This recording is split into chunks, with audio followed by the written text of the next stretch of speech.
Welcome to our channel. Today we how to verify disaster recovery readiness in AWS with CloudEndure, full guide step by step clearly. To verify disaster recovery readiness in AWS using CloudEndure, follow these steps. Start by logging into your AWS Management Console. Navigate to the CloudEndure Disaster Recovery Service. Select the AWS region where your target resources will be hosted. Click on the Create Project button to initiate a new disaster recovery project. Enter a name for your project and provide a brief description if needed. Choose the source and target cloud environments for your disaster recovery setup. Once the project is created, configure the necessary IAM roles for CloudEndure. Ensure that the CloudEndure service has the appropriate permissions to manage your resources. Proceed to install the CloudEndure agent on your source servers. Download the agent installer from the CloudEndure console.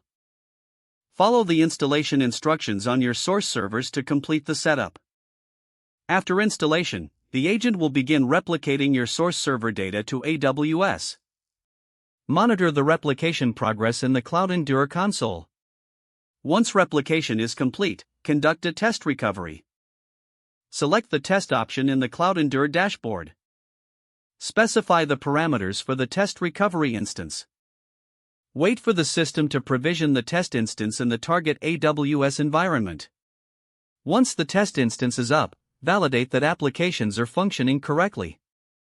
Perform any necessary testing to ensure everything operates as expected. After testing, tear down the test environment to avoid unnecessary costs. Document your findings and any issues encountered during the test recovery. Review and update your disaster recovery strategy based on the test results. Regularly schedule test recoveries to ensure ongoing readiness. By following these steps, you can verify disaster recovery readiness in AWS using CloudEndure. Make sure to keep track of any updates or changes in AWS or CloudEndure features. Staying informed will help maintain an effective disaster recovery plan. If the page does not load, refresh the browser or try again in a private or incognito window. Don't forget to like this video and subscribe to our channel for more step-by-step tech guides.